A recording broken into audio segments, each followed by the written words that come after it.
அண்மையில சென்னையில 5 வயது சிறுமி ஃப்ரிட்ஜ் வெடித்து உயிரிழந்த சம்பவம் அனைவரையும் அதிர்ச்சியில ஆழ்த்திருக்கு. ஃப்ரிட்ஜ்கள் அடிக்கடி வெடிப்பது வாடிக்கையாக இருக்கக்கூடிய நிலையில ஃப்ரிட்ஜ்கள் வெடிக்க என்ன காரணம் மற்றும் அதை தடுப்பது எப்படி என்பதை விவரிக்கிறது இந்த செய்தி தொகுப்பு. ஃப்ரிட்ஜினில் இருந்து மின்கசிவு ஏற்பட்டதாலேயே சிறுமியின் உடலில் மின்சாரம் தாக்கியுள்ளது தெரிய வந்துள்ளது. ஃப்ரிட்ஜை முறையாக பயன்படுத்தாத காரணத்தால் தான் விபத்துகள் ஏற்படுவதாக கூறப்படுகிறது. ஃப்ரிட்ஜுக்கு பின்பக்கம் இருக்கும் கம்ப்ரஸர் மிகவும் முக்கியமானது. அங்குள்ள பைப்புகள் வழியாக செல்லும் குளிர்பதன வாயு குளிர்ந்த திரவமாக மாறி ஃப்ரிட்ஜில் உள்ள வெப்பத்தை உறிஞ்சி உள்ளே வைக்கப்படும் பொருட்களை ஜில்லென்று குளிர்விக்க செய்கிறது. ஆனால் சில சமயங்களில் இந்த குளிர்பதன வாயு அழுத்தத்திற்கு உள்ளாகும் போது ஃப்ரிட்ஜின் பின்பக்கம் சூடாகிவிடும். இந்த வெப்பத்தால் பைப் போன்ற மின்தேக்கி சுருள்களை சுருங்கச் செய்துவிடும். அப்படி சுருங்கும் போது வாயு வெளியேற்றுவதிலும் தடங்கள் ஏற்படும். இப்படி அழுத்தமான சுருளுக்குள் அதிகமான வாயு சேர்ந்து கொண்டே போவதால் ஒரு கட்டத்தில் அழுத்தம் தாங்காமல் ஃப்ரிட்ஜ் வெடித்து விடுகிறது. இதை தவிர்க்க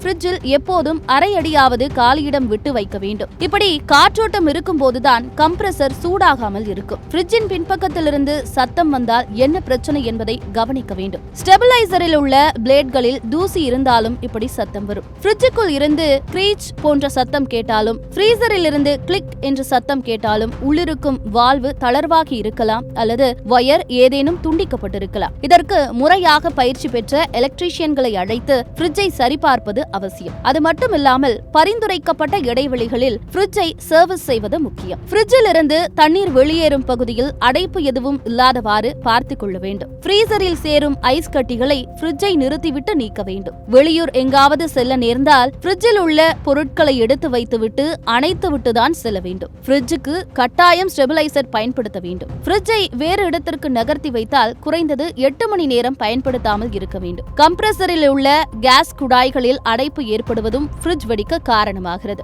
பழைய மாடல் பாகங்களை புதிய மாடல் ஃப்ரிட்ஜில் பயன்படுத்துவதும் இவ்வகையான விபத்துகள் நிகழ்வதற்கு காரணம். சீரான இடைவெளிகளில் சர்வீஸ் செய்வது, அதிகப்படியான பொருட்களை அடைக்காமல் இருப்பது மற்றும் ஃப்ரிட்ஜில் ஏற்படும் மாற்றங்களை கவனித்து தேவையான முன்னெச்சரிக்கை நடவடிக்கைகளை பின்பற்றுவதால் ஃப்ரிட்ஜ் வெடிப்பு விபத்துகள் ஏற்படுவதை கணிசமாக குறைக்க முடியும்.